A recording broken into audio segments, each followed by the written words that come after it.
Di bagian barat benua, tepatnya di wilayah Mahidoro, 4 tahun telah berlalu sejak Kaisar Kardeon naik tahta di Kekaisaran Esresar. Di bawah kekuasaannya, Kekaisaran secara sistematis mulai menaklukkan kerajaan-kerajaan tetangga yang berani memberontak. Dan di tengah pusaran perang yang kejam itu, terseretlah seorang tentara bayaran yang memilih menyembunyikan masa lalunya yang kelam. Semua ini bermula beberapa tahun lalu, ketika sebuah kalimat tiba-tiba meruntuhkan dunianya, kau akan menikah. Elric, yang saat itu masih sangat muda, terkejut bukan main. Sang ayah memanggilnya ke ruang kerja dan menjelaskan bahwa calon istrinya adalah putri dari Baron Wibin. Gadis itu baru berusia 16 tahun, berparas cantik, pendiam, dan sangat suka berkebun. Sang ayah meyakinkan bahwa gadis itu bukanlah pasangan yang buruk untuknya. Saat itu, di usianya yang baru 14 tahun, Elric dijodohkan begitu saja dengan putri bangsawan yang bahkan wajahnya belum pernah ia lihat sekalipun. Segalanya terasa mendadak, kepala Elric dipenuhi tanda tanya besar. Di dalam hatinya, ia terus berteriak, tiba-tiba saja, aku harus menikah. Berdiri di dalam gereja yang megah, Elric benar-benar tidak bisa memahami satu pun perkataan ayahnya. Baginya, pernikahan yang tiba-tiba ini terasa sangat aneh. Namun, hal yang paling tidak masuk akal dan terus mengusik pikirannya adalah, kenapa seorang bangsawan terpandang, mau menikahkan putrinya dengan keluarga pedagang biasa seperti dirinya. Lamunan Elric seketika buyar saat sesosok gadis anggun bergaun putih berjalan mendekat. Gadis itu menatapnya dengan lembut dan berkata, suatu kehormatan bisa bertemu denganmu. Melihat keanggunan dan tatapan seindah itu, jantung Elric berdegup kencang. Di hadapannya, berdiri sang pengantin wanita. Tyria, gadis di hadapan Elric memperkenalkan dirinya. Aku Tyria Wibin, ucapnya dengan suara lembut yang menenangkan. Rambut emasnya yang berkilau mengingatkan Elric akan hamparan ladang gandum di wilayah Wibin saat panen tiba. Tatapannya begitu lembut, dan matanya berwarna hijau terang, seperti tunas baru di awal musim semi. Bukan hanya itu, kulit Tyria pucat sehalus tepung giling, dan bibirnya semerah dan secerah buah ceri. Jika Elric harus menjabarkan Tyria dalam satu kalimat, dia adalah wanita yang misterius, wanita yang elegan. Saat itu, lamunan Elric buyar ketika ayahnya berkata, Elric, perkenalkan dirimu. Elric yang terkesima hanya bisa bergumam gugup, halo, dan menundukkan kepalanya, membuat jantungnya berdegup kencang karena kedekatan mereka. Tyria kemudian berkata pelan, aku menantikan kehidupan kita bersama. Kata-kata Tyria membuat pikiran Elric yang kacau perlahan mereda. Namun, sebuah pikiran baru yang jernih menembus kekacauan itu. Sekarang, karena mereka sudah menikah, Elric harus menghadapi kenyataan baru, ia akan menghabiskan sisa hidupnya bersama wanita ini. Elric tidak bisa melepaskan pandangannya dari Tyria. Ia memandang gadis itu, yang memegang buket bunga mawar putih dengan lembut. Dan jika ia mengingat kembali perasaannya saat itu, Elric menyadari satu hal, Tyria Wibin adalah cinta pertamanya. Elric begitu malu, dan karena senyum konyol perlahan muncul di wajahnya, ia berusaha keras menyembunyikan ekspresinya. Saat momen saling bertukar cincin tiba, Elric sampai harus mengernyitkan wajah agar tidak tertawa karena terlalu bahagia. Perasaannya melambung tinggi, namun, di tengah kebahagiaan itu, Elric sama sekali tidak menyadari kenyataan yang mengerikan. Ia tidak sadar kalau dalam prosesnya, ia mungkin telah melukai perasaan Tyria. Waktu berlalu dengan cepat, malam pun tiba. Di luar, hujan turun dengan sangat deras, membasahi bangunan besar tempat Elric dan Tyria menginap. Di dalam kamar yang hanya diterangi sebatang lilin yang meredup, Elric duduk termenung memandangi cincin di jarinya. Benaknya dipenuhi rasa tidak percaya. Pernikahan ini memang diatur secara mendadak, namun ia benar-benar terpikat oleh sosok Lady Tyria, seorang wanita yang begitu anggun, berwibawa, dan kini telah resmi menjadi istrinya. Namun, sebuah pertanyaan besar terus mengusik hatinya. Mengingat ucapan ayahnya bahwa calon istrinya adalah putri dari Baron Wibin, Elric merasa ada sesuatu yang janggal. Tak peduli sekeras apapun ia berpikir, ini sama sekali tidak masuk akal. Mengapa Lady Tyria, seorang bangsawan terhormat, mau begitu saja menikahi putra dari keluarga pedagang biasa seperti dirinya? Didorong oleh rasa penasaran yang tak tertahankan, Elric memanggil Ronda, pelayan setianya. Dengan tatapan penuh desakan, ia memohon, Ronda, tolong beritahu aku. Aku tahu kau menyembunyikan sesuatu. Melihat keputusasaan sang tuan muda, Ronda akhirnya terdiam dan tertunduk. Dengan berat hati, ia mulai mengungkap rahasia kelam di balik pernikahan ini. Ini adalah pernikahan yang diatur, tuan muda, ucap Ronda, membuat jantung Elric seketika mencelos. Ronda menjelaskan bahwa meskipun Baron Wibin memiliki kekayaan dan ketenaran yang luar biasa di masa lalu, kenyataan saat ini sungguh berbanding terbalik. Keluarga mereka kini terlilit utang yang sangat besar dan kekurangan dana bahkan hanya untuk sekadar bertahan hidup. Karena situasi mendesak itulah, ayah Elric bersedia memberikan bantuan dengan satu syarat mutlak. Syaratnya adalah ayah Elric harus membayar semua utang keluarga Baron Wibin dan menyediakan seluruh dukungan finansial yang mereka butuhkan.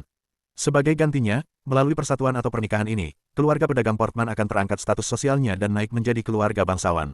Mendengar kenyataan pahit itu, bibir Elric bergetar hebat. Dengan suara tercekat dan mata yang membelalak syok, ia bergumam, kalau begitu, maksudmu dia dijual pada kita. Ronda hanya bisa terdiam membisu, membenarkan tebakan mengerikan itu tanpa kata-kata.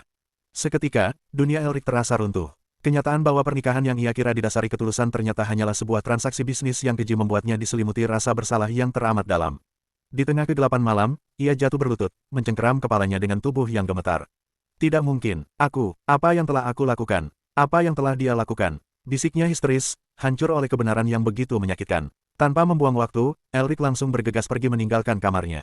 Tuan muda, seru Ronda terkejut, namun Elric menghiraukannya. Pikirannya berkecamuk hebat. Aku ingin menjelaskan. Aku ingin meminta maaf. Aku ingin memberikannya alasan apapun yang bisa kupikirkan. Batinnya seraya berlari menyusuri lorong kastil yang dingin dengan langkah kaki yang tergesa-gesa. Napasnya memburu saat ia tiba di depan sebuah pintu besar. Elric sempat ragu, menyandarkan tubuhnya yang lemas di dinding pembatas sambil mengatur napas yang tersengal-sengal. Namun, sayup-sayup terdengar suara isak tangis pilu dari balik celah pintu yang sedikit terbuka. Elric tersentak. Melalui celah sempit itu, ia mengintip dan mendapati pemandangan yang menyayat hati. Lady Tyria, sang pengantin wanita yang anggun, kini terduduk bersimpuh sendirian di lantai yang dingin. Ia memeluk erat lututnya, menangis terseduh-seduh meratapi nasibnya yang malang. Melihat air mata dan penderitaan wanita yang kini menjadi istrinya, gejolak emosi di dada Elric memuncak. Di saat aku melihat tangisannya, aku bersumpah akan membatalkan pernikahan ini. Tekadnya bulat, ia tidak sudi membiarkan pernikahan sekadar menjadi jerat bisnis yang egois. Sementara itu, di ruang kerja yang sunyi, sang ayah, kepala keluarga Portman, sedang tenang menggoreskan pena, menulis dokumen di atas mejanya dengan angkuh. Ketenangannya mendadak hancur berantakan ketika pintu ruangan tersebut didobrak secara kasar. Dengan napas terengah-engah dan sorot mata penuh amarah, Elric menerobos masuk dan berteriak lantang menentang sang ayah, "Ayah!" Dengan napas yang masih terengah-engah di depan meja kerja sang ayah, Elric langsung menyampaikan tuntutannya tanpa ragu. "Tolong batalkan pernikahan ini," serunya tegas. Emosi Elric kian meluap saat mengingat penderitaan Lady Tyria. Apa Lady Tyria menikahiku demi keluarganya? Kalau begitu, itu artinya dia dijual pada kita. Tolong, aku mohon padamu. Pinta Elric dengan raut wajah penuh keputusasaan. Namun, tanggapan yang ia terima sungguh teramat dingin. Kepala keluarga Portman itu perlahan mengangkat wajahnya dan menatap sang putra dengan sorot mata yang tajam sekaligus merendahkan. Dengan suara yang berat dan penuh penekanan, ia berucap, "Elric, berhenti bersikap seperti anak kecil. Sekarang kita ini bangsawan. Bersikaplah seperti semestinya." Tatapan sedingin es dari sang ayah seketika membungkam Elric. Sorot mata kejam itu kembali menghantam kesadarannya, seolah menarik paksa dirinya kembali pada kenyataan pahit yang selalu menghantuinya sejak kecil. Tangan Elric bergetar hebat, mengepal begitu erat hingga buku-buku jarinya memutih. Ingatan kelam masa lalu langsung membanjiri benaknya. Kenyataan bahwa dirinya hanyalah seorang anak yang dianggap membunuh ibunya sendiri di hari ia dilahirkan ke dunia. Bagi sang ayah, Elric bukanlah seorang putra yang dikasihi, melainkan hanyalah sasaran pelampiasan kebencian yang tak pernah padam. Dia tak lebih dari sekadar alat dan batu loncatan yang dimanfaatkan demi ambisi dan kepentingan nama besar keluarga. "Setidaknya carilah penghasilanmu sendiri," bisik suara masa lalu yang seolah selalu mendikte hidupnya bak boneka tali. "Bagi ayahku, seperti itulah aku dianggap selama ini," batin Elric getir, menatap ayahnya yang kembali melanjutkan pekerjaannya dengan acuh tak acuh. Sadar bahwa tidak ada lagi gunanya memohon belas kasihan di ruangan ini, Elric membalikkan badannya. "Aku harus pergi," tekadnya dalam hati. Langkah kakinya terdengar mantap saat ia berjalan keluar meninggalkan sang ayah. Keputusan itu kini telah bulat sepenuhnya. Demi kebaikan gadis malang yang telah dijual demi uang, dan untuk menghancurkan rencana besar serta ambisi egois ayahnya, Elric bersiap mengambil langkah ekstrim. Ia mencengkeram gagang pintu dengan sisa-sisa emosi yang bergejolak. Sambil menatap lurus ke depan menembus kegelapan malam dan badai yang masih menderu di luar kastil, ia menanamkan sebuah sumpah di dalam sanubarinya, "Aku harus membuang nama Portman." Malam itu, di bawah guyuran hujan lebat yang membasahi ladang gandum, seorang pemuda berjalan menjauh tanpa arah pasti. Langkah kakinya berat, memikul beban pikiran yang berkecamuk di kepalanya. Di tengah deru angin malam, ingatan tentang Lady Tyria kembali terlintas. Tapi kenapa Lady Tyria menangis? Batinnya dipenuhi tanda tanya besar. Apa dia sedih karena dijual? Atau dia belum siap meninggalkan keluarganya? Atau mungkin, karena dia tidak menyukaiku? Berbagai spekulasi itu terus berputar, menyayat hatinya. Namun dengan cepat ia menggelengkan kepala demi mengusir segala keraguan. "Terserah, lagi pula aku akan pergi." Ia memilih memutus rantai takdir buruk itu malam ini juga. Waktu pun berlalu. Di sebuah markas militer bertembok kokoh di tengah hujan yang tak kunjung reda, seorang pria parubaya bertubuh kekar dikejutkan oleh kehadiran sesosok pemuda asing. Dengan tatapan waspada, pria itu menegur, "Siapa di sana?" Sambil menatap tajam pemuda yang berdiri tegap di hadapannya, ia bertanya memastikan, "Jadi kau datang untuk menjadi mercenari tentara bayaran?" Dengan sorot mata yang dingin, tajam, dan penuh tekad yang tak tergoyahkan, pemuda itu menjawab singkat, "Ya." Ia tidak lagi memperkenalkan dirinya dengan gelar kebangsawanan yang sia-sia. Dengan suara mantap, ia mengubur masa lalunya dalam-dalam, "Namaku adalah Kasa." Malam itu menjadi saksi bisu. Dia benar-benar membuang nama, Elric Portman, memutuskan hubungan dengan garis darah yang mengutuknya sejak lahir. Sejak hari itu, ia hidup dan bertahan di dalam kejamnya medan perang selama 10 tahun penuh.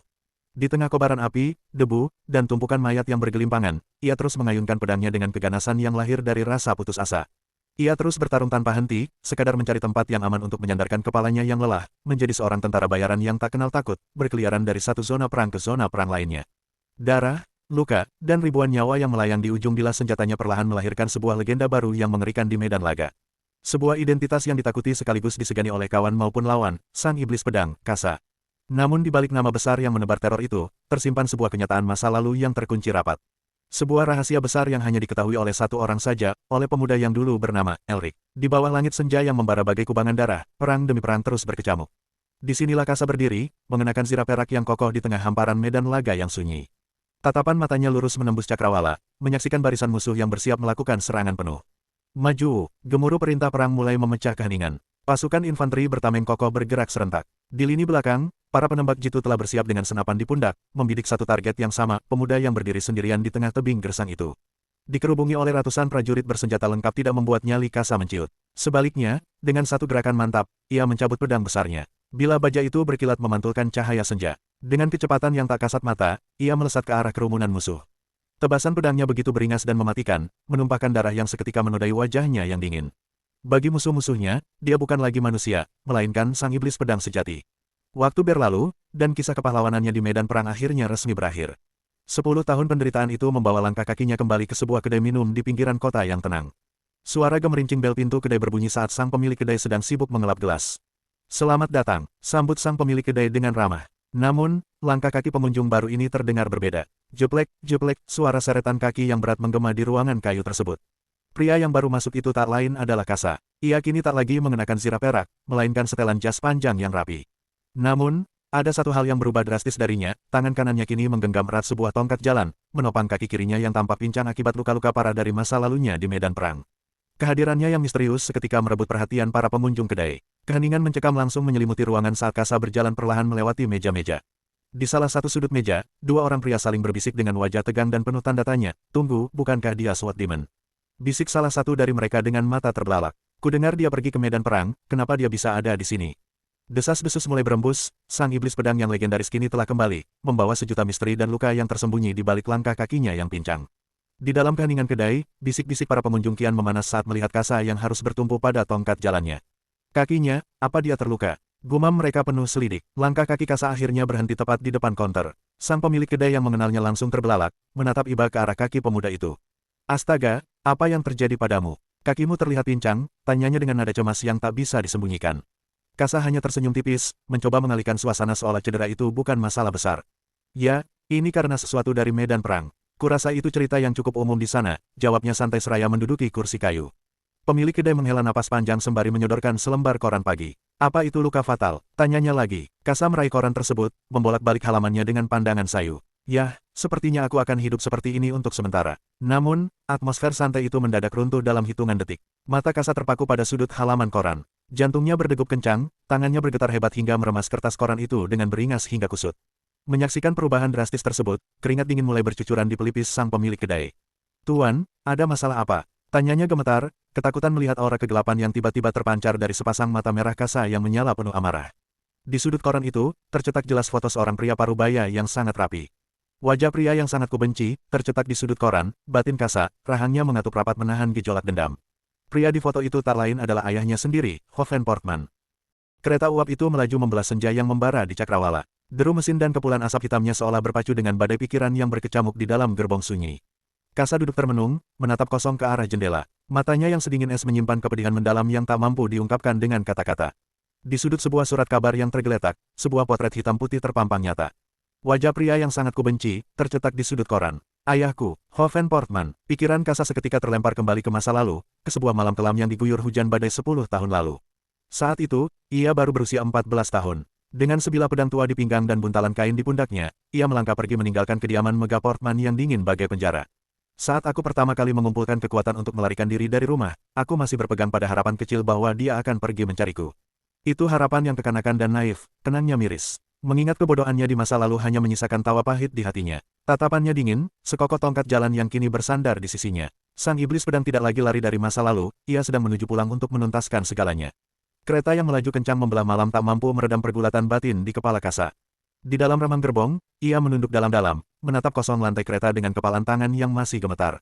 "Meski aku diperlakukan tidak lebih dari hanya sebuah alat untuk mengembalikan kehormatan keluarga. Dan meski dia adalah alasan ibuku tiada, bagaimanapun, aku tetaplah putranya." Sebuah pengakuan pahit yang mengoyak egonya sendiri. Di sudut hatinya yang paling gelap, yang selama 10 tahun ini dipenuhi oleh kobaran dendam, ternyata masih menyisakan sebuah ruang kosong yang naif. Kasa mendesah getir, meratapi sisi lemahnya. Aku begitu menginginkan untuk dia setidaknya memberikan sedikit perhatian padaku, batinnya, sebelum akhirnya ia mencemooh dirinya sendiri dengan senyuman sarkastik. Perhatian apanya, itu hanya delusi. Kini, semua dendam itu mendadak kehilangan arah. Hoven Portman telah tiada. Sekarang, objek balas dendamku tidak lagi ada. Yang tersisa hanya versi menyedihkan dan pengecut dari diriku, menggunakan kematian ayahku sebagai alasan untuk kembali pulang. Pelarian panjangnya berakhir bukan karena ia telah menang, melainkan karena takdir merenggut targetnya secara sepihak. Kepulangan ini tidak meninggalkan apapun di hatinya, kecuali penyesalan dan perasaan hampa yang mendalam. Semuanya membeku pada ingatannya dari 10 tahun lalu, tempat asalnya. Tanah Wibin yang tak berubah. Tiba pada tujuan Anda, Wibin. Suara pengumuman stasiun dan derit tajam roda kereta yang mengerem memecah lamunannya. Kasa melangkah keluar dari stasiun. Begitu kakinya memijak tanah luar, ia disambut oleh hamparan ladang gandum yang menguning kemasan, bergoyang lembut diterpa angin sore. Aku hanya bisa pergi menuju Wibin. Meski 10 tahun telah berlalu, tidak ada yang berubah. Kasa berjalan menyusuri jalanan yang sunyi dan tenang, dihiasi oleh warna kemerahan daun musim gugur. Di sekelilingnya, orang-orang berjalan dengan santai, menjalani rutinitas mereka tanpa beban. Para petani memikul hasil panen, dan beberapa warga menyapanya dengan ramah. Bagi sang iblis pedang, ini adalah pemandangan yang sangat familiar, namun di saat yang sama terasa sangat asing. Tempat ini benar-benar kontras dengan dunianya yang lalu, dunia yang damai, benar-benar tanpa tekanan tajam dari medan perang yang biasa mengintai nyawanya setiap detik. Saat melangkah pincang dengan bantuan tongkat jalannya, sekelompok anak kecil berlarian melewatinya sambil tertawa riang. Tawa mereka seketika memicu gelombang memori masa lalu di kepala Kasa. Memori saat ia masih kecil, saat ia tertawa lepas bermain petak umpet dengan anak-anak desa. Memori saat ia pulang dengan baju penuh lumpur, lalu diomeli habis-habisan oleh pelayan rumah karena mengotori pakaiannya. Kasa menghentikan langkahnya sejenak. Ia memandang ke arah langit senja yang membakar cakrawala di atas hamparan gandum. Bahkan ladang gandum ini, simbol dari tanah Wibin, tetap sama seperti dulu. Tempat ini tidak berubah sedikit pun. Hanya dirinya yang kini pulang sebagai pria cacat dengan jiwa yang telah rusak oleh perang. Kasa menghela napas panjang, lalu kembali mengayunkan tongkat jalannya menuju kediaman Portman yang telah lama ia tinggalkan. Langkah demi langkah Kasa meniti jalan setapak di tengah ladang emas itu. Bunyi ketukan tongkatnya beradu ritmis dengan tanah kering. Namun, bukan sekadar jarak yang terpangkas, melainkan tabir waktu yang perlahan terkikis. Dengan setiap langkah yang kuambil, ingatan itu semakin jelas. Kenangan lama yang coba ia kubur dalam-dalam kini menyeruak kembali tanpa permisi. Ingatan tentang masa lalunya, dan ingatan tentang seorang gadis yang pernah menghiasi hari-harinya di tanah ini. Kasa mendadak menghentikan langkah kakinya. Pandangannya menerawang jauh menembus bias cahaya sore. Di pelupuk matanya, bayangan sesosok nona muda berambut pirang berkilau dengan mahkota kecil yang anggun muncul layaknya refleksi di atas cermin kaca yang jernih. Apa nona muda baik-baik saja? Tanyanya dalam hati, menyuarakan sekelumit kepedulian yang tersisa dari masa lalunya yang kelam. Kasa memejamkan mata perlahan, mencoba meyakinkan dirinya sendiri seraya melanjutkan langkahnya yang pincang. Ya, pasti dia baik-baik saja. Dia sangat cantik, pasti seseorang terpikat dan sudah menikahinya sekarang. Pasti. Namun, lamunan itu seketika pecah berantakan oleh sebuah seruan panik dari arah depannya. Nona Tyria, mata merah Kasa seketika membelalak lebar. Jantungnya berdegup kencang mendengar nama yang begitu akrab di telinganya itu diteriakkan. Astaga, kenapa Anda membawa barang berat sendirian? Bentak pelayan itu lagi. Kasa dengan cepat menolehkan kepalanya ke arah sumber suara. Di sana, di tengah hamparan ladang gandum yang diterangi cahaya keemasan senja, berdirilah seorang pelayan wanita dengan raut wajah cemas. Dan di hadapannya, seorang wanita dengan topi lebar sedang mendekap seikat besar gandum di dadanya. Tyria, batin Kasa, suaranya tercekat di tenggorokan. Sang pelayan tampak terkejut menyadari kehadiran orang asing di dekat mereka. Ia segera maju selangkah, mencoba melindungi sang wanita. Biar saya urus, gumamnya gugup. Kasa mengabaikan kehadiran sang pelayan. Matanya terpaku penuh pada sosok wanita berambut pirang panjang di hadapannya. Tatapan dingin sang iblis pedang perlahan melembut, digantikan oleh rasa tidak percaya yang amat sangat. Apa kau benar-benar Tyria? Wanita itu tersentak pelan. Ah, gumamnya lirih saat menyadari ada seseorang yang memanggil namanya. Dengan anggun, wanita itu melangkah maju melewati pelayannya. Langkah kakinya terdengar pelan di atas tanah, mendekat ke arah Kasa yang masih terpaku bagai patung.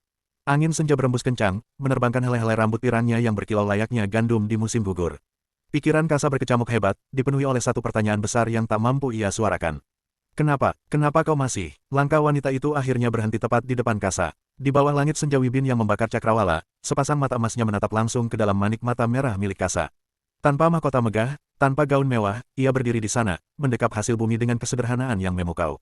Di sini, di bawah temaram langit sore yang kian meredup, Kasa berdiri membeku menghadapi kenyataan yang mengejutkan tepat di depan matanya. Wanita berambut pirang kemasan itu menatapnya dengan tatapan datar, seolah-olah waktu sama sekali tidak pernah berputar bagi mereka berdua. Siapa kau? Kenapa kau datang ke sini? Tanya wanita itu pelan. Nada suaranya terdengar begitu asing, seakan mengikis sisa-sisa kedekatan yang pernah ada di antara mereka. Kasa menarik napas dalam, memantapkan hatinya yang sempat bimbang sebelum akhirnya menjawab lirih, itu karena. Namun, jawaban berikutnya yang keluar dari bibir sang wanita justru menghentikan detak jantung Kasa seketika. Aku adalah istrimu. Kalimat singkat itu berdengung keras di kepala Kasa, menghantam kesadarannya tanpa ampun. Aku sungguh bodoh, batin Kasa seraya memalingkan wajah dengan senyum getir yang dipaksakan. Ia merasa begitu konyol karena sempat mengira wanita secantik dirinya telah dinikahi oleh pria lain di luar sana. Kenyataan pahit yang sesungguhnya kini terpampang nyata. Pernikahan itu bukanlah ikatan suci yang didasari atas nama cinta yang tulus. Tuan Hoven dan Ibu Tiria ini sudah diikat dengan kesepakatan pernikahan. Jika pernikahan dapat dengan mudah dibatalkan begitu saja, sejak awal dia tidak akan menderita di sini. Benak Kasa ditarik paksa kembali ke ingatan masa lalunya yang paling kelam. Ia teringat akan sebuah kurungan besi berakar berduri yang dingin dan gelap di bawah guyuran hujan badai, tempat di mana keputusasaan mengurung jiwa yang rapuh. Rumah Portman dilingkupi rahasia sejak masa muda. Mengapa mereka menyembunyikan wanita ini? Pada akhirnya, rasa bersalah yang teramat besar perlahan merayap di dalam dada Kasa. Sambil memandangi sosok Tiria yang berjalan anggun menjauh seraya mendekap erat seikat gandum di dadanya, Kasa merasa begitu kerdil. Dengan rasa bersalah yang kurasakan, aku tidak lebih dari bajingan pengecut yang melarikan diri sendirian. Aku hanyalah seseorang yang pergi demi kebebasanku sendiri di tengah keputusasaan yang meliputinya. Bayangan dirinya di medan perang sebagai seorang ksatria berdarah dingin yang menebas musuh tanpa ampun mendadak terasa hambar. Keberaniannya di garis depan pertempuran justru terasa seperti bentuk kepengecutan tertinggi karena telah meninggalkan seorang wanita sendirian dalam belenggu takdir di tempat ini. Sebab itu, dia tidak bisa meninggalkan tempat ini sekalipun dia menderita di masa lalu. Kasa menatap punggung Tiria yang perlahan berjalan menuju ke arah pintu kediaman Megah Portman. Pikirannya terus berputar, mencari sisa keberanian yang tertinggal. Aku harus minta maaf padanya. Tapi, apa aku pantas untuk melakukan hal itu? Di tengah kebimbangan yang mendalam itu, Kasa tersentak ketika Tiria mendadak menghentikan langkah kaki di ambang pintu masuk. Wanita itu melirik pelan ke belakang dari balik topi lebarnya. "Kenapa kau diam saja?" tanyanya datar. "Aku datang." Mendengar ajakan itu, Kasa tidak lagi memiliki alasan untuk menolak. Dengan bertumpu pada tongkat kayunya, ia menyeret langkah kakinya yang pincang, berjalan pelan mengikuti sang istri meniti jalan setapak menuju ke arah bangunan utama. Langkah demi langkah Kasa berderit di atas lantai teras, mengantarkannya kembali ke tempat yang ia bersumpah tidak akan pernah ia datangi lagi.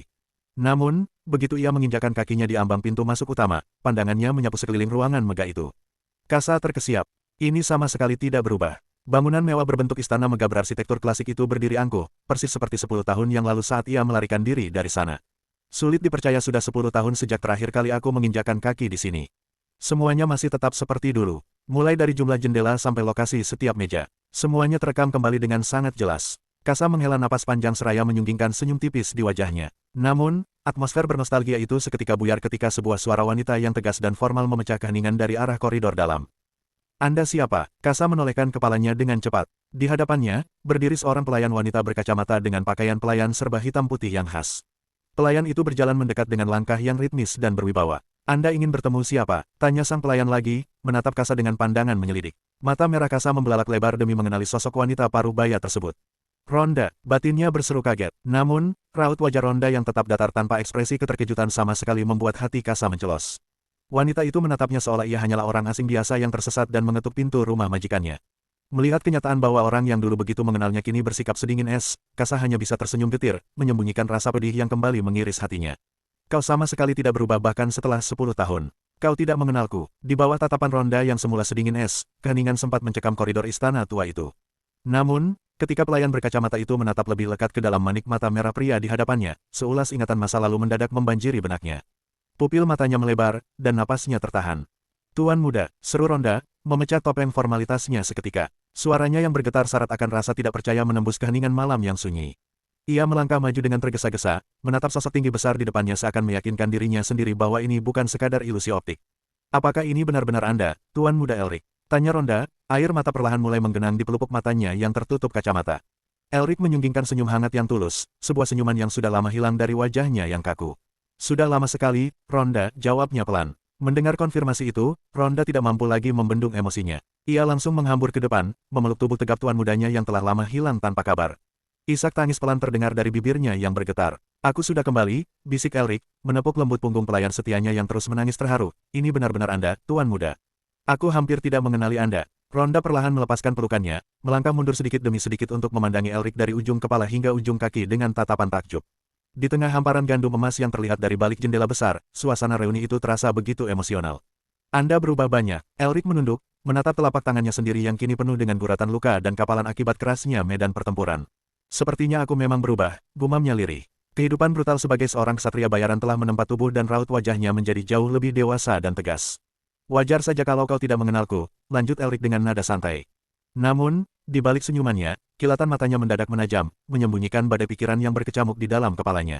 Benaknya ditarik paksa kembali ke momen pertemuannya dengan Tyria di ladang gandum sore tadi.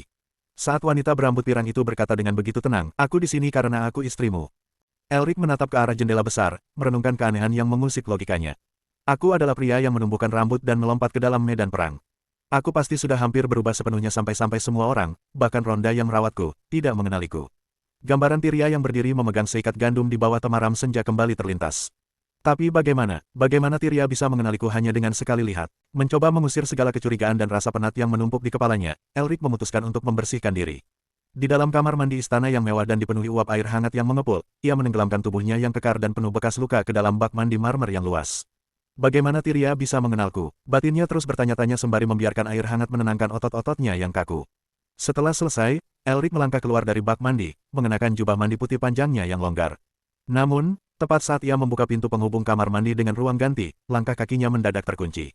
Napasnya tercekat, dan matanya membelalak sempurna karena terkejut. Di balik kabut uap air yang tipis, berdiri sosok wanita berambut pirang panjang yang bergelombang indah. Tyria juga baru saja selesai membersihkan diri dan hanya mengenakan selembar handuk putih yang melilit tubuhnya dari dada hingga paha mulusnya. Kulitnya yang seputih porselen tampak merona kemerahan akibat hawa panas kamar mandi.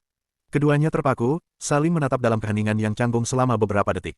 Semburat merah pekat langsung menjalar di seluruh wajah Tyria yang polos, sementara Elric membeku layaknya batu, tidak siap menghadapi situasi seintim ini. Terima kasih, maafkan aku," bisik Tyria dengan suara bergetar, wajahnya kini benar-benar merah padam karena malu. Air mata mulai menggenang di sudut matanya yang indah, merasa sangat panik karena privasinya terganggu. Melihat ekspresi Tyria yang tampak ingin menangis, Elric langsung panik dan mengangkat kedua tangannya ke udara untuk menenangkan istrinya. "Tidak apa-apa, jadi tenanglah," serunya, mencoba meredakan situasi, "tolong jangan menangis." Berniat untuk menenangkan, Elric secara refleks melangkah maju dan mengulurkan tangannya yang besar ke arah pipi Tyria untuk menyeka air matanya. Namun, gerakan yang terlalu tiba-tiba itu justru membuat Tyria semakin ketakutan. Jeritan melengking Tyria menggema keras, menembus dinding-dinding lorong istana. Tepat pada saat yang bersamaan, seorang pelayan muda berambut merah bernama Mari sedang berjalan di koridor luar sambil membawa keranjang pakaian kotor. Mendengar jeritan histeris dari arah kamar mandi, Mari langsung panik bukan main. Dengan langkah 1000, ia berlari sekencang mungkin menuju sumber suara. Brak, Mari menendang pintu hingga terbuka lebar dengan napas terengah-engah. "My lady, apa yang terjadi?" teriaknya panik. Namun, pemandangan yang tersaji di depan matanya justru membuat Mari mematung seketika. Di sana, Elric yang bertubuh besar dan hanya memakai jubah mandi longgar tampak sedang memeluk dan memegangi pundak Tyria yang hanya berbalut handuk mandi seadanya di atas lantai yang licin akibat uap air. Suasana mendadak menjadi sangat canggung dan salah paham. Tyria yang wajahnya masih memerah hanya bisa bergumam lirih dengan sisa-sisa tenaganya. Mari, sadar akan posisi mereka yang terlihat sangat mencurigakan dan intim di mata orang lain, Elric langsung menoleh ke arah Mari dengan wajah panik, berusaha melambaikan tangan untuk membela diri. "Kau datang tepat waktu." Dia nyaris jatuh terpeleset karena lantai licin, jadi aku hanya mencoba menolongnya. Belum sempat Elric menyelesaikan kalimat penjelasannya, Mari yang sudah terlanjur salah paham total langsung menutup matanya rapat-rapat dan berteriak dengan wajah penuh kemarahan yang membara. "MESUMMMMMM." Sebuah hantaman keras dan teriakan murka dari sang pelayan menutup malam pertama kepulangan sang tuan muda ke istananya sendiri dengan penuh kekacauan yang tak terduga. Trompet perang telah ditiupkan, memecah kesunyian lembah yang kini berubah menjadi ladang pembantaian. Di tengah kecamuk badai debu, barisan infanteri berbaju besi lengkap dari kedua belah pihak maju saling menerjang dengan tameng dan tombak yang terhunus. Langit di atas mereka mendung kelabu, seolah meratapi pertumpahan darah yang tak terhindarkan. Di garda depan pasukan musuh, tampak seorang kesatria bertubuh tegap bernama Leonor memimpin serangan dengan beringas. Tatapan matanya yang haus darah berkilat di balik pelindung kepala. "Maju, bunuh garda depan!" teriak Leonor memecah gemuruh pertempuran. Dengan pedang besar di tangannya, Leonor mengamuk secara brutal, menebas dan membantai prajurit kekaisaran yang mencoba menghalangi jalannya tanpa ampun. Jeritan kesakitan dan cipratan darah segar mengiringi setiap ayunan pedangnya yang membabi buta. Melihat kekejaman Leonor yang memporak-porandakan barisan pertahanan, kepanikan mulai melanda pasukan kekaisaran. "Sial, apa tidak ada yang bisa menahannya?" teriak salah seorang prajurit dengan wajah penuh ketakutan dan peluh. Formasi pertahanan mereka mulai goyah. "Semua unit, mundur, pergi ke balik garis pertahanan." Seru komandan lapangan mencoba menyelamatkan sisa pasukannya dari amukan kesatria brutal tersebut. Namun, di tengah keputusasaan prajurit yang berlarian mundur, sesosok pemuda maju melangkah dengan tenang melawan arus. Elric muda, dengan seragam prajurit biasa tanpa zirah mewah, menggenggam pedangnya erat-erat. Pandangan matanya tajam, mengunci targetnya yang tak lain adalah Leonor. Melihat ada seorang prajurit biasa yang berani menantangnya, Leonor menyeringai meremehkan. Dengan kecepatan luar biasa, Leonor menerjang ke depan, mengayunkan pedangnya dalam sapuan horizontal yang mematikan. Wush! Ayunan itu begitu cepat hingga membelah udara, namun Elric dengan refleks yang terlatih berhasil merunduk tepat pada waktunya, membiarkan mata pedang musuh lewat hanya beberapa inci di atas kepalanya. Memanfaatkan momentum tersebut, Elric langsung memutar tubuhnya dan melakukan serangan balik yang presisi. Sret, bila pedang Elric menyayat leher Leonor dengan kecepatan yang tak kasat mata. Darah segar langsung menyembur dari leher sang kesatria musuh. Leonor terbelalak, memegangi lehernya sebelum tubuhnya yang mengenakan sirah berat itu ambruk dan berlutut di tanah. Tanpa membuang waktu dan memberikan kesempatan bagi musuh untuk memulihkan diri, Elric mengambil ancang-ancang. Menggunakan seluruh kekuatan tubuhnya, ia mengayunkan pedangnya dalam satu tebasan melingkar yang kuat. Krak, kepala Leonor terpenggal seketika, menggelinding di atas tanah yang gersang di hadapan pasukan musuh yang tercengang. Komandan, bisik para prajurit musuh dengan wajah pucat pasi menyaksikan pemimpin mereka yang brutal tewas seketika di tangan seorang prajurit biasa. Elric berdiri tegak di samping jasad tanpa kepala itu, menatap dingin ke arah barisan musuh. Baginya, ini hanyalah satu lagi nyawa yang harus ia cabut demi bertahan hidup. Apakah ksatria kekaisaran cukup? Batinnya datar. Maju, jikalau kalian punya 1000 jiwa untuk bertaruh. Siapapun kalian, aku belum berniat menghabisi kalian semua. Namun, medan perang tidak pernah memberi ruang untuk kelengahan. Sret, sebuah kilatan cahaya aneh mendatapi Elric dari arah samping. Kesadarannya mendadak menangkap bahaya yang mendekat dengan kecepatan tinggi. Sesuatu datang. Batin Elric waspada. Di kejauhan, tampak kepalan tangan raksasa yang diselimuti oleh energi sihir berwarna biru terang meluncur ke arahnya, sebuah sihir pelindung mana yang digunakan sebagai senjata penghancur. Blam, serangan magis itu menghantam tanah dengan ledakan hebat. Elric terlempar, dan sebuah proyektil tajam menembus lutut kakinya dengan telak. Elric bertumpu pada pedangnya, tubuhnya ambruk berlutut menahan rasa sakit yang luar biasa menjalar dari kakinya yang hancur. Napasnya tersengal-sengal, keringat dingin membasahi seluruh wajahnya saat ia memandangi siluet samar di atas bukit kabut. Dua sosok misterius bertopi tinggi dengan masker gas tampak berdiri mengawasinya dari kejauhan. Elric tersentak, matanya terbuka lebar dengan pupil yang mengecil penuh teror.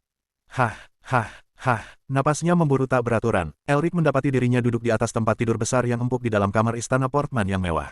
Tangan kanannya dengan gemetar mencengkeram sebilah pisau belati kecil yang selalu ia sembunyikan di balik bantalnya, sebuah insting bertahan hidup yang tak bisa ia hilangkan bahkan di tempat teraman sekalipun. Kemeja putihnya basah kuyup oleh keringat. Sambil memegangi kepalanya yang pening, Elric mencoba mengumpulkan kesadarannya yang terserak. Suasana fajar yang tenang dan berkilau menembus jendela kamar, sangat kontras dengan kengerian medan perang yang baru saja ia impikan. Aku sudah kembali rupanya, bisiknya lirih, menurunkan belatinya perlahan. Tok, suara ketukan pintu yang lembut memecah keheningan kamar. Pintu perlahan terbuka, menampilkan sosok pelayan tua yang setia, Ronda. Master, Anda sudah bangun? Tanyanya dengan nada sopan. Elric menghela napas panjang, berusaha menyembunyikan guncangan emosinya. Ya, aku baru saja bangun, jawabnya sambil merapikan pakaiannya. Setelah membasuh wajahnya dengan air dingin yang disiapkan Ronda, Elric melangkah menuju cermin besar di sudut kamar. Di dalam pantulan kaca, ia melihat dirinya yang sekarang, seorang pria yang tampak tenang dari luar, namun menyimpan badai di dalamnya. Ia meraih tongkat kayu penyangga tubuhnya. Saat ia mencoba melangkah, kakinya terasa kaku dan berat. Jelpak, bunyi langkah kakinya yang pincang menggema di lantai kamar. Sepatunya tampaknya tidak lagi cocok denganku, batin Elric dengan senyum pahit.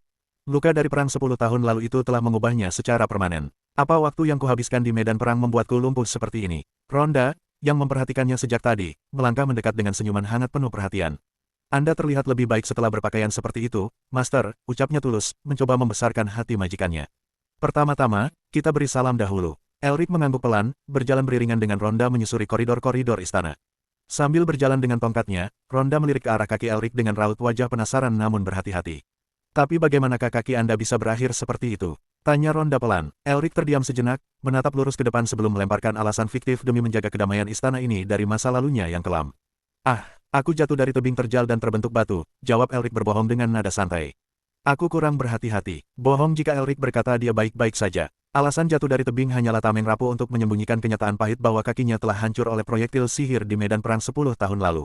Berjalan beriringan bersama Ronda menyusuri lorong istana yang megah, langkah kakinya yang pincang melahirkan bunyi ritmis yang canggung di atas lantai marmer. Langkah mereka terhenti di depan sebuah pintu kayu ek besar yang berukir indah. Ronda mengulurkan tangannya, membuka pintu tersebut perlahan. Kriek, begitu daun pintu terbuka, perhatian Elric langsung tersedot pada sosok wanita berambut pirang keemasan yang sedang berdiri membelakanginya di dekat jendela. Cahaya pagi yang lembut menerpa rambut panjangnya yang dikepang dua, membuat penampilannya tampak begitu anggun.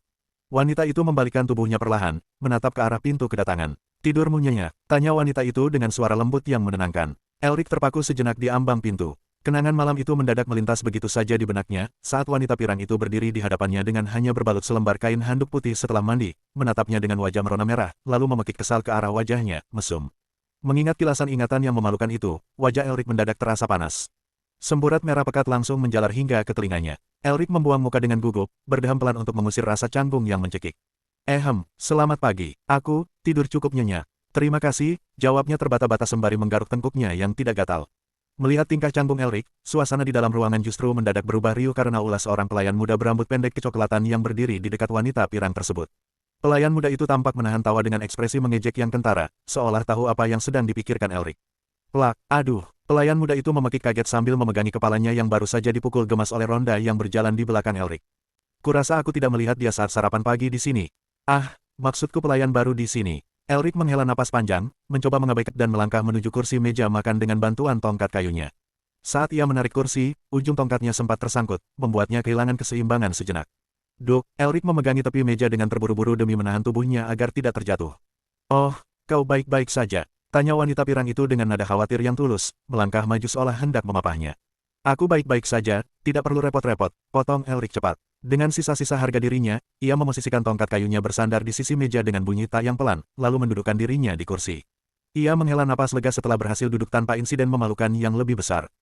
Wanita pirang itu mengamati Elric sejenak, menatap mata pemuda itu yang masih menyiratkan sisa-sisa ketegangan. Begitu ya, gumamnya pelan sebelum ikut mendudukkan diri di seberang meja. Percakapan di sela sarapan, meja makan panjang itu kini dipenuhi oleh hidangan sarapan yang menggugah selera, roti panggang, telur mata sapi yang dimasak sempurna, dan sayuran segar. Suasana hening menyelimuti mereka berdua selama beberapa saat, hanya menyisakan dentingan garpu dan pisau yang beradu dengan piring porselen. Ting, klak, di sela-sela mengunyah makanannya, Elric meletakkan garpunya perlahan. Ia menatap wanita di hadapannya dengan ekspresi yang berubah serius. Ada sesuatu yang ingin kukatakan soal kemarin-kemarin, ucap Elric membuka suara. Wanita pirang itu menghentikan gerakannya, menatap Elric lurus-lurus. Kemarin, maksudmu? Yang terjadi di pemandian, lanjut Elric, suaranya sedikit merendah, menahan rasa malu yang kembali menggelitiknya. Aku ingin meminta maaf. Tidak apa-apa, potong wanita pirang itu dengan cepat. Wajahnya seketika merona merah muda yang manis, teringat kembali momen privasinya yang sempat terusik. Ia buru-buru memalingkan wajahnya ke samping, menatap dinding kamar demi menyembunyikan rasa malunya. Aku hanya, tidak masalah, jadi silakan nikmati sarapanmu. Baiklah, jawab Elric patuh, merasa lega karena masalah sensitif itu tidak diperpanjang. Wanita pirang itu kembali menatap Elric yang sedang memotong rotinya. Di balik penampilannya yang santai dengan kemeja longgar saat ini, wanita itu tahu betul bahwa ada misteri besar yang menyelimuti pria di hadapannya. Ingatannya melayang pada momen ketika ia tidak sengaja melihat tubuh Elric tanpa busana bagian atas. Di balik kain jubah mandi putih yang longgar malam itu, tubuh Elric dipenuhi oleh jaringan parut dan bekas luka yang mengerikan. Guratan panjang bekas sayatan pedang, bekas tusukan tombak, hingga luka bakar yang mencolok menghiasi dada dan punggungnya. Banyak luka memenuhi tubuhnya, batin wanita itu dengan rasa iba sekaligus kagum yang mendalam. Sebenarnya macam apa pria ini, jikalau sampai harus mengalami semua itu? Lamunan wanita itu buyar ketika melihat cara makan Elric yang mendadak berubah drastis. Pak, Elric tiba-tiba menusuk sosis dan sayuran di piringnya dengan kecepatan tinggi menggunakan garpu. Tanpa memedulikan etiket makan bangsawan, ia menyendok makanan dalam jumlah besar ke dalam mulutnya hingga kedua pipinya mengembung penuh seperti tupai. Nyam, nyam, nyam. Dengan gerakan kilat, ia mengunyah dan menelan makanannya dengan lahap, lalu meraih sapu tangan untuk menyeka mulutnya secara kasar. Elric sempat tersedak kecil sebelum menepuk dadanya kuat-kuat. Wanita pirang itu hanya bisa terbelalak heran, memandangi piring Elric yang kini sudah bersih tak tersisa dalam hitungan detik. Harusnya aku diam saja, beralih sendiri kurasa, batin wanita itu menggelengkan kepala melihat nafsu makan Elric yang brutal seperti prajurit di barak militer. Bagaimana ia menikmatinya? Selesai menghabiskan sarapannya dengan kilat, Elric menegakkan tubuh dan memberikan jempol besarnya ke arah wanita itu dengan senyum lebar yang tak berdosa. Aku akan pergi, nikmatilah makananmu. Serunya dengan nada riang, kontras dengan kecanggungannya beberapa menit lalu. Elric meraih tongkat kayunya, berdiri dari kursi, dan melangkah lebar-lebar meninggalkan ruang makan. Dalkak, pintu kayu besar itu tertutup rapat di belakangnya saat ia keluar. Di dalam ruangan yang kini kembali sunyi, wanita pirang itu terpaku menatap pintu yang tertutup. Sentuhan kehangatan dan keunikan Elric meninggalkan kesan mendalam di hatinya. Sebuah helaan napas lembut keluar dari bibirnya yang mengulas senyuman tipis. Gumamnya lirih, menyadari bahwa hari-harinya di istana ini tidak akan pernah sama lagi. Kesibukan pagi hari di kediaman Portman telah dimulai dengan ketukan sapu dan gosokan kain pel dari para pelayan yang membersihkan aula utama. Di tengah rutinitas tersebut, Elric melangkah menuju ruang tengah dengan kaki pincangnya. Di sana, Ronda telah menunggunya bersama seorang kepala pelayan senior bertubuh tegap dan berambut abu-abu yang bernama Alvito. Melihat Elric duduk di salah satu sofa panjang berukir emas, Alvito melangkah maju dengan sikap hormat yang kaku. Tuan muda, apa benar Anda mencoba menolak kriteria wanita kemarin? Tanya Alvito, membuka pembicaraan dengan nada menyelidik yang serius. Gadis murni, apa kurang memuaskan Anda? Mereka selalu bersikap sopan. Dia memang pria sejati di antara para pria. Sahut Ronda tiba-tiba dari samping, mencoba mencairkan suasana dengan kelakarnya yang khas. Namun, obrolan mereka mendadak buyar oleh kemunculan Maris, pelayan muda berambut kecoklatan yang sebelumnya menjahili Elric di meja makan. Dengan wajah merah padam menahan kesal, Maris berdiri berkacak pinggang di hadapan mereka. Mesum, umpat Maris lantang, menunjuk langsung ke arah Elric. Sontak saja seisi ruangan menegang. Pria, kalian, Sadarlah, seru Maris berapi-api kepada Ronda dan Alvito, merasa bahwa mereka terlalu membela sang tuan muda. Sifat asli seperti itu hanya untuk memuaskannya. Maris, bentak Alvito tegas, memotong ucapan lancang sang pelayan muda sebelum melangkah maju dan menarik bahunya menjauh.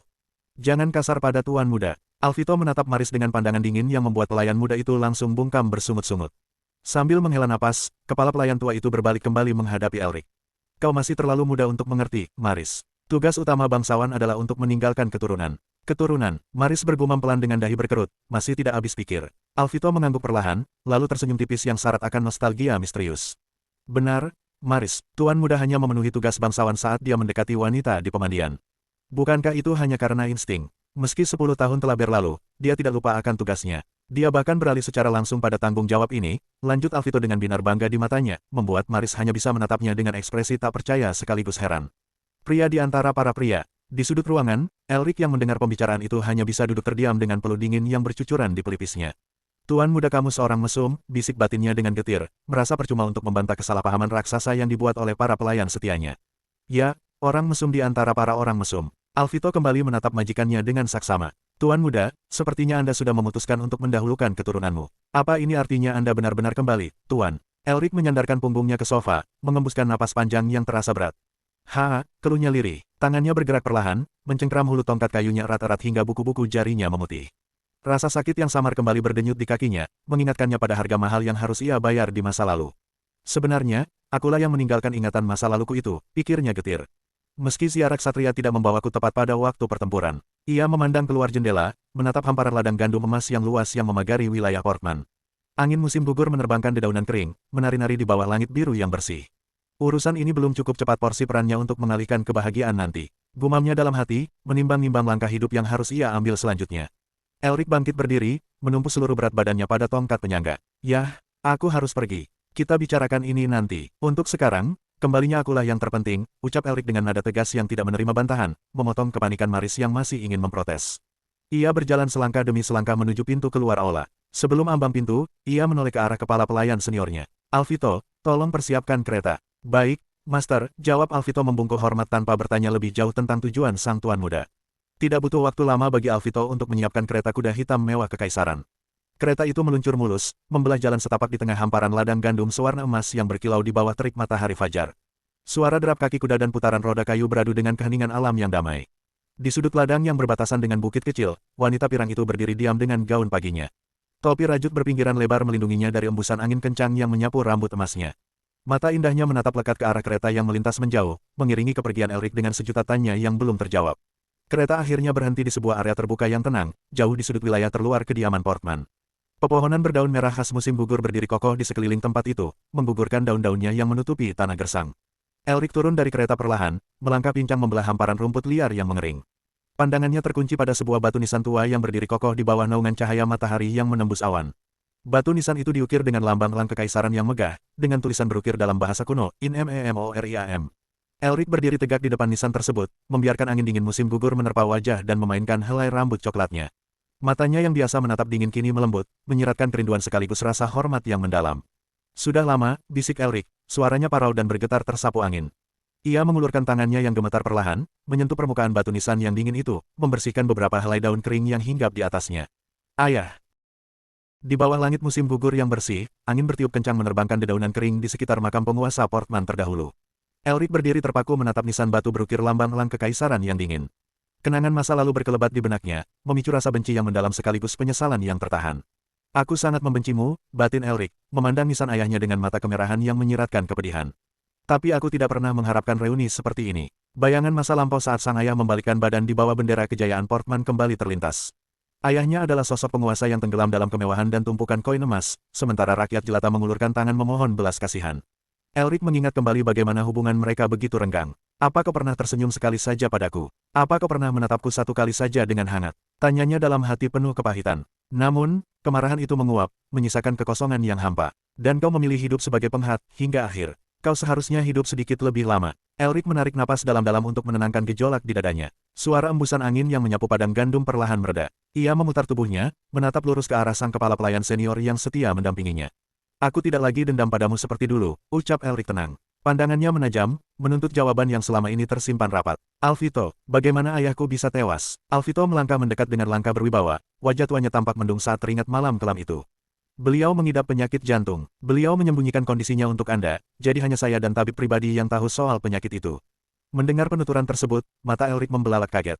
Jadi begitu, gumamnya tak percaya. Saat hari-hari, Senjet tiba, beliau mengerahkan seluruh tenaga untuk mengamankan operasional bisnis dan melindungi aset-aset Anda, lanjut Alvito dengan nada penuh penghormatan kepada mendiang tuannya. Elric memalingkan wajahnya kembali ke arah Nisan, sebuah senyum kecut tersungging di bibirnya. Kau aneh, Alvito. Apa yang kau lihat dari pria bertangan dingin seperti dia? Alasan apa lagi yang mungkin dia miliki? Tanya Elric ragu, masih sulit menerima bahwa ayahnya melakukan semua itu demi dirinya. Alvito tersenyum tipis, sebuah senyuman penuh arti yang menenangkan. Untuk uang, tentu saja. Alasan apa lagi yang mungkin dia miliki? Tapi, Anda tidak bertanya. Elric mengerutkan dahi, bingung dengan arah pembicaraan sang kepala pelayan. Soal yang baru saja katakan, Alvito menjeda kalimatnya sejenak, lalu melanjutkan dengan penegasan yang mantap. Warisan Master, dia menimbun sebanyak yang dia bisa. Dan semua uang itu, ada pada Anda, Tuan Muda. Matahari mulai meninggi, memancarkan cahaya keemasan yang menembus celah-celah dedaunan musim gugur saat mereka berjalan kembali ke kereta kuda. Elric melangkah masuk ke dalam kereta, diikuti oleh Alvito yang menutup pintu dengan rapat. Di dalam kabin kereta yang sunyi, Elric kembali merenungkan segala informasi yang baru ia terima. Alvito, apa ayahku tidak meninggalkan wasiat? Tanya Elric sambil menopang dagunya, menatap keluar jendela kereta. Beliau bukan tipe yang melakukan itu. Hanya instruksi tertulis mengenai warisannya. Jika Anda penasaran bagaimana melaksanakannya, jalan saja lurus-lurus. Alvito menggantung kalimatnya, membuat Elric menoleh. Ini sama saja, aku menyerah kepadamu, Master, seutuhnya, tambah Alvito sambil membungkuk hormat dari kursi di hadapan Elric. Beliau mengetahui masalah itu dengan lebih terang dari biasanya. Pikirkan pelan-pelan saja soal warisan itu. Kereta kuda berguncang pelan, melaju membelah jalanan setapak di pinggiran mansion Portman yang megah. Pikiran Elric ini teralih pada sosok wanita pirang misterius yang masih menetap di kediamannya. Wih, kenapa dia masih di mansion? Tanya Elric heran, mengingat status hubungan mereka yang belum jelas. Karena kalau pergi begitu saja, pernikahan seharusnya dibatalkan. Alvito menatap Elric dengan pandangan serius. Karena ini pernikahan politik, transaksi bisnis yang didasarkan sebuah perjanjian. Apa itu cukup sebagai alasan? Elric terdiam, menyadari rumitnya jejaring politik yang menjerat keluarganya. Ya, bicara soal itu, ada hal yang lupa saya katakan. Keluarga Portman ini merupakan salah satu dari peninggalan Tuan Jenderal. Begitu Anda menolak bantuan, berarti Anda diberikan pada agen, Tuan Muda. Semua warisan itu milik Anda, Tuan Muda, bukan milik Madam. Kereta akhirnya berhenti dengan suara decitan pelan di depan tangga utama mansion Portman. Elric turun dari kereta, menapakkan kakinya di atas tanah berbatu dengan bantuan tongkat kayunya. Tapi sudah setahun sejak ayahku tiada. Jika warisan adalah motifnya, dia seharusnya tidak punya alasan untuk tetap di sini lebih lama, bukan? Elric menyuarakan keheranannya saat melangkah menuju pintu masuk. Jika dia mau, dia bisa saja dengan mudah mengakhiri kontrak dengan pernikahan dan pergi sejak lama. Tetap di sini adalah pilihan nona muda sendiri, jawab Alvito dari belakang. Dia memilih melakukan itu. Apa kau tahu kenapa? Tanya Elric, menghentikan langkahnya sejenak. Misteri selalu seperti yang Anda tahu, Alvito tersenyum tipis. Maaf, saya tidak pernah cerita soal wanita dan saya tidak bermaksud. Elric menghela napas, membayangkan sosok wanita pirang anggun bergaun indah yang penuh misteri itu. Itu rahasia yang mengerikan, jadi sulit untuk didekati, pikir Elric. Sebuah pilihan, dia bahkan tidak meminta membawa untung batiniah. Dia memang orang yang sulit, gumam Elric. Nona muda adalah istri Anda, Tuan Muda. Jangan orang asing, aku hanya melihat wajahnya sekali saja. Setiap pernikahan selalu dengan cara itu, pungkas Alvito seraya menuntun kuda menuju istal. Elric melangkah pincang menaiki anak tangga mansion satu demi satu. Begitu ia sampai di koridor utama yang bermandikan cahaya matahari, langkahnya terhenti. Di ujung lorong, dekat pilar besar, berdiri sang wanita pirang berambut panjang bergelombang. Ia mengenakan topi rajut besarnya, membawa sebuah tas kain besar di tangannya.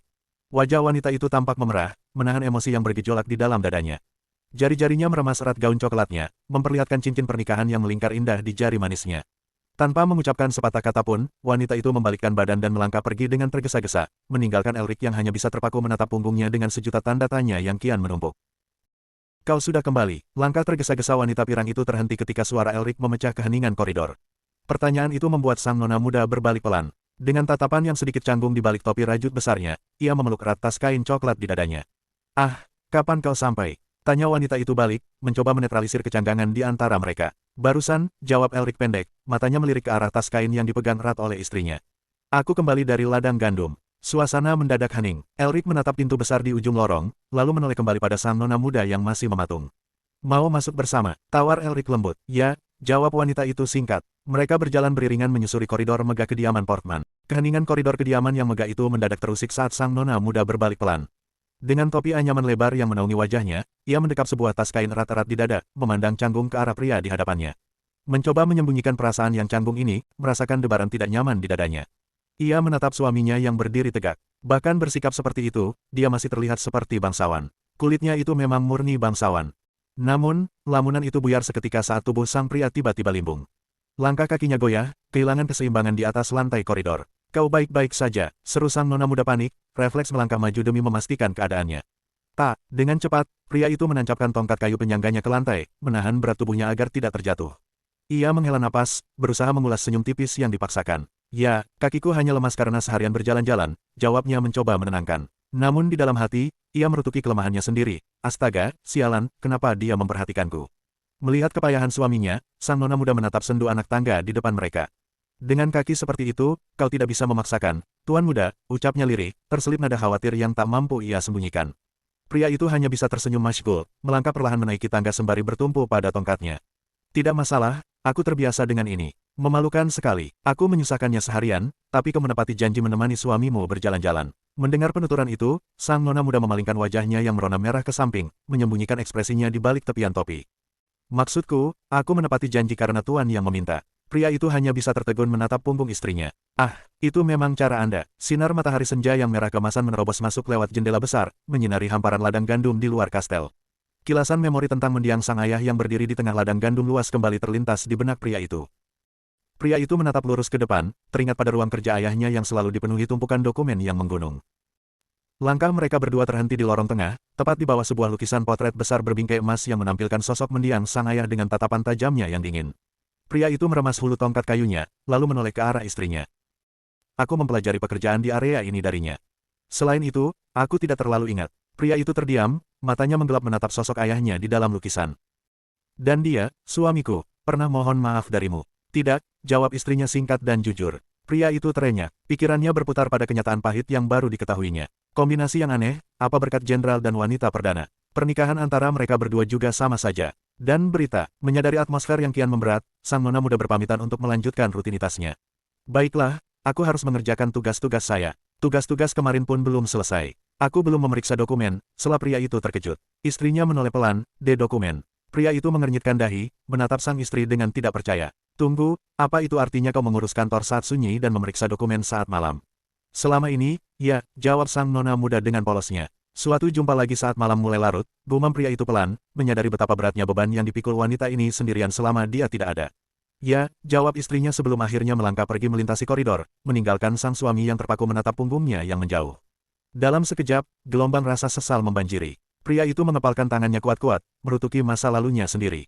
Jika aku tidak pergi lebih jauh, apakah langsung mati? Meninggalkan sepupu jauhku ke kegelapan saat aku hidup senang di tempat lain, sangat memalukan. Melibatkan dia yang tidak tahu apa-apa ke masalah bisnis keluarga. Dan hingga saat ini, dia tidak pernah sekalipun mengeluhkan tentang hal itu. Dengan langkah kaki yang terasa kian berat karena rasa bersalah, pria itu menyeret kakinya pergi dari sana. Jeprak, jeprak, bunyi langkah pincangnya menggema di lorong yang sunyi. Krang, udang tang, suara benturan keras yang tiba-tiba memecah keheningan koridor lain, membuat pria itu terkejut dan langsung menoleh cepat.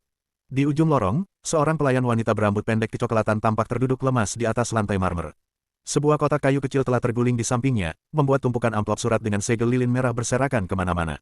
Bagaimana ini? Ratap pelayan itu dengan wajah pucat dan mata berkaca-kaca karena ketakutan. Pria itu mendekat perlahan, mengamati kekacauan di lantai. Biar ku bantu. Melihat sang tuan muda membungkuk untuk memungut surat-surat tersebut, sang pelayan panik bukan main. Oh, tuan muda, dengan kaki Anda yang terluka. Ini bukan masalah, potongnya tenang seraya menyisipkan tongkatnya dan memungut selembar amplop. Omong-omong, surat-surat apa ini? Ah, ini surat yang ditujukan pada Mademoiselle. Jawab pelayan itu buru-buru sembari mengumpulkan sisa surat lainnya di lantai. Pria itu memperhatikan surat di tangannya, membalik amplop lusuh itu dengan saksama. Astaga, banyak sekali, ucapnya dalam hati saat melihat tumpukan surat bersegel merah lainnya. Namun, ketika matanya mulai membaca tulisan atau tanda yang tertera di surat tersebut, pupil matanya mendadak melebar sempurna. Napasnya tercekat di tenggorokan, seluruh tubuhnya mendadak kaku seolah tersengat listrik. Wajahnya menegang hebat dengan tatapan penuh kengerian dan keterkejutan yang mendalam. Keringat dingin mulai mengucur di pelipisnya. Wibin. Sebuah nama yang sangat dia kenali tertulis di sana. Seketika, kilasan memori tentang sosok wanita berambut pirang panjang serta sepasang pria dan wanita tua berwajah licik yang berdiri di balik bayang-bayang kegelapan melintas di kepalanya. Surat dengan segel lilin merah yang dipegangnya bergetar hebat. Sebuah rahasia terlarang dari masa lalu kini mendadak terbuka di hadapannya.